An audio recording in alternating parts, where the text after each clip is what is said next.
சந்திராஷ்டமத்தை எதிர்கொள்வது எப்படி அப்படின்னு சொல்ல போறேன். சந்திரன் அஷ்டமம் என்பதுதான் சந்திராஷ்டமம். சந்திரன் நம்மளுடைய ராசிக்கு 8ஆம் இடத்தில் சஞ்சரிப்பதை சந்திராஷ்டமம் சொல்றோம். இந்த 8ஆம் இடம் என்பது மறைவு ஸ்தானங்கள்ல மிக முக்கியமானது. 8ஆம் இடத்துல கிரகங்கள் இருக்கும் பொழுது அந்தந்த கிரகங்களுக்கு உரிய வலிமை குறையும். இப்ப சந்திரன் மனோகாரகன் இல்லையா, மனதிற்கு காரகன் இல்லையா? அப்ப அவன் 8ஆம் இடத்துல போய் எந்த ராசிக்கு மறைகிறானோ அந்த ராசியினுடைய மனோபலம் குறைந்திருக்கும். மனசுதான் புத்தியை வழிநடத்தக்கூடியது இல்லையா? அதனால அந்த சந்திராஷ்டிரம் அன்னைக்கு எப்படி மனோபலம் குறையுதோ அதன் தொடர்ச்சியாக நம்மளுடைய புத்தியும் பலம் இழந்திருக்கும். அப்போ நம்ம அதை எப்படி எதிர்கொண்டு எப்படி அந்த 2 நாட்களை சமாளித்து வருவது அப்படிங்கிறதுக்கு ஒரு எளிய வழிமுறைகளை எல்லாரும் சொல்லலாம்னு நினைக்கிறேன். முதலாவதாக மேசராசிக்காரர்கள் சந்திராஷ்டிரமத்தை எதிர்கொள்வது எப்படி? மேச ராசியை பொறுத்த அளவுல சந்திரன் 4ஆம் இடத்துக்குரிய அதிபதி. மேச ராசிக்குரிய அதிபதி செவ்வாய், அந்த 4ஆம் இடத்துக்குரிய அதிபதி சந்திரன். 4ஆம் இடம் என்பது சுகஸ்தானம், மகிழ்ச்சி ஸ்தானம், விருந்து உபதேசத்துக்குரிய ஸ்தானம், மாதாவுக்குரிய ஸ்தானம். இதெல்லாம் 4ஆம் இடத்துக்குரியது, காரகத்துவம். அந்த 4ஆம் இடம் 8ஆம் இடத்துல போய் மறைகிறதுனால அந்த 2 நாட்கள்ல இதுல சில தொந்தரவுகள் ஏற்படத்தான் செய்யும். அதுதான் சந்திராஷ்டமம் சொல்றோம்.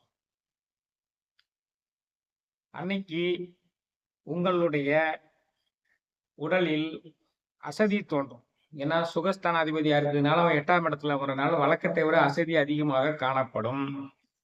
உங்களுடைய புத்தி விரைவாக செயல்படாம மெதுவாக செயல்படும். உங்களது மனது சலனத்துடன் இருக்கும். அப்போ நீங்க முக்கியமான முடிவுகளை எடுக்கக்கூடாது. Point number 1. ஏன்னா மனோபலம் குறைவதனாலையும் அதனுடைய தொடர்ச்சியாக புத்தி பலம் குறைவதனாலையும் முக்கியமான முடிவுகளை எடுக்கக்கூடாது. 2 நாள் தானே, எடுக்காம இருந்துட்டு போயிடுறது. 2 நாளையில அந்த ஸ்டேட்டஸ் கூட மெயின்டைன் பண்ணி கடந்துட வேண்டியதான். அதே மாதிரி சந்திரன் தான் வாக்கு பிரயோகத்துக்கு காரணமா இருக்கிறவன். ஏன்னா எல்லாத்துக்குமே மனசுதான் நம்மளை ஈடுபடுத்தக்கூடியது. அப்ப நாம் நன்றாக தெளிவாக பேச வேண்டும் என்றால் சந்திர பலம் மிகுந்திருக்க வேண்டும் அல்லவா? அந்த சந்திரனே மறைகிறதுனால அன்று உங்களுடைய பேச்சில் தடுமாற்றம் இருக்கும். அதனால எவ்வளவு குறைவாக பேச முடியுமோ அவ்வளவு குறைவாக பேசணும். இது எல்லா ராசிக்குமாக உரியது.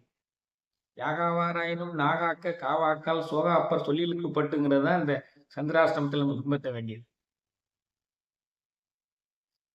அன்று 8ஆம் இடத்துல அது குரு பகவான் பிரவேசம் பண்றதுனால நீங்க அன்னைக்கு பாஸ்போர்ட் எடுக்கிறது சம்பந்தமாக, விசா எடுக்கிறது சம்பந்தமாக, ஏற்றுமதி இறக்குமதி சம்பந்தமாக எந்த முடிவுகளையும் எடுக்கக்கூடாது.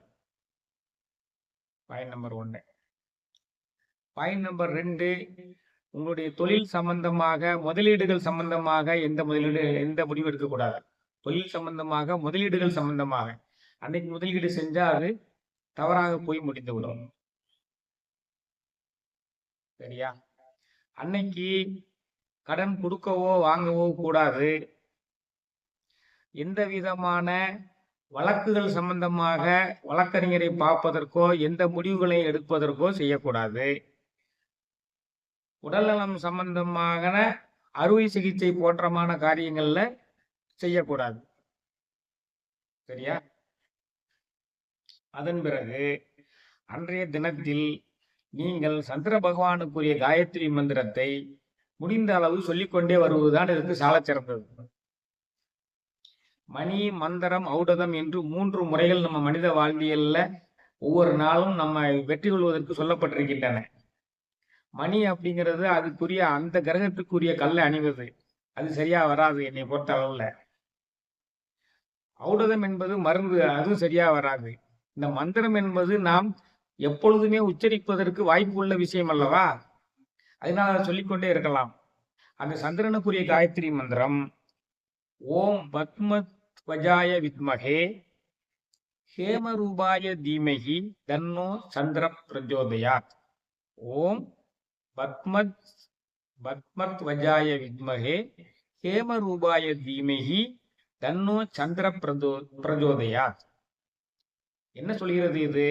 தாமரை பூவை கையில் வைத்தருளி எல்லோருக்கும் அருள்பாலிக்கும் சந்திர பகவானே, உலக மக்களின் மனங்களை எல்லாம் ஆண்டு கொண்டிருக்கின்ற சந்திர பகவானே, உம்மை பணிந்து வணங்குகின்றோம், எம்மை காத்து அருள்வாயாக. இதுதான் அதனுடைய பொருள். ஓம் பத்மத்வஜாய வித்மகே ஹேமரூபாய தீமகி தன்னோ சந்திர பிரஜோதயாத். இதுதான் அதனுடைய மந்திரம். தாமரை பூவை கையில் வைத்துக்கொண்டு உலக மக்களுக்கு எல்லாம் அருள் புரிந்து கொண்டிருப்பவனே, உலக மக்களின் மனங்களை எல்லாம் ஆண்டு கொண்டிருப்பவனே, உம்மை பணிந்து வணங்குகின்றோம், எம்மை காத்து அருள் புரிவீராக. இது சந்திர பகவானுக்குரிய காயத்ரி மந்திரம். எவ்வளவு அதிகமா சொல்ல முடியுமோ சொல்லலாம். பிறகு உங்களுடைய ராசிக்கே உரிய தெய்வம் சுப்பிரமணியர். ஓம் தத்புருஷாய வித்மகே மகா சேனாய தீமகி தன்னோ சுப்பிரமணிய பிரஜோதயா. இந்த காயத்ரி மந்திரம். உங்கள் ராசிக்கு உரிய தெய்வம் சுப்பிரமணியர். ஓம் தத்புருஷாய வித்மகே மகா சேனாய தீமகி தன்னோ சுப்பிரமணிய பிரஜோதயா. சரியா?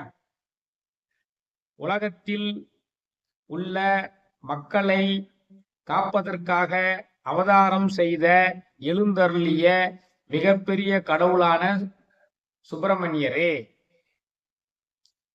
மகாசேனாய தீமகி சூரபத்மனை அழிப்பதற்காக மிகப்பெரிய சேனையை கையில் வைத்துக்கொண்டு சூரபத்மனை அழித்து உலக மக்களை காத்தவனே, சுப்பிரமணிய கடவுளே, உன்னை வணங்குகின்றோம், எம்மை காத்து அருள் புரிவீராக.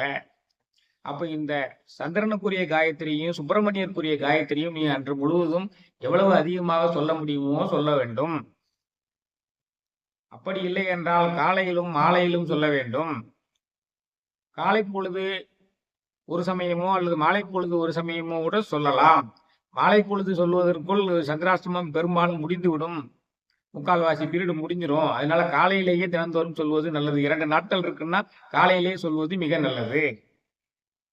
சந்திரனுக்குரிய காயத்ரி மந்திரையும் சுப்பிரமணியருக்குரிய காயத்ரி மந்திரத்தையும் சொல்லுங்கள். நேரம் கிடைக்கவர்கள் வேயிறு தோழிபங்கன் விடமுண்ட கண்டன் மிக நல்ல வீணை தடவி மாசரு திங்கள் கங்கை முடிமேல் அணிந்து என் உளமே பூந்ததனால் ஞாயிறு திங்கள் செவ்வாய் புதன் வியாழன் வெள்ளி சனிபாம் 2 உடனே ஆசரு நல்ல நல்ல அவை நல்ல நல்ல அடியாரவர்க்கு மிகவே என்ற கோளறு பதிகத்தில் உள்ள 11 பாடல்களையும் சொல்லுங்கள். அந்த கோளறு பதிகத்தை தினந்தோறும் பாடக்கூடியவர்களை நவகிரகங்கள் எதுவுமே செய்யக்கூடாது என்று அருள்பாலிக்க மட்டுமே செய்ய வேண்டும் என்று திருஞான சம்பந்த பெருமான் சத்தியம் வாங்கியிருக்கிறார் சிவனிடம். அதனால இந்த கோளறு பதிகத்தையும் சொல்லலாம். இதை தவிர வேற எந்த விதமான காரியங்களையும் நீங்க செய்ய வேண்டியதில்லை. சந்திர பகவானுக்குரிய காயத்ரி மந்திரம், முருகனுக்குரிய காயத்ரி மந்திரம், சுப்பிரமணியனுக்குரிய காயத்ரி மந்திரம், கோளறு பதிகம் இவைகளை சொன்னால் போதுமானது. சந்திராத்மத்தை எளிதாக எதிர்கொண்டு விடலாம். மேசராசிக்காரர்கள் இதை பின்பற்றுமாறு கேட்டுக்கொள்கிறேன். நன்றி, வணக்கம்.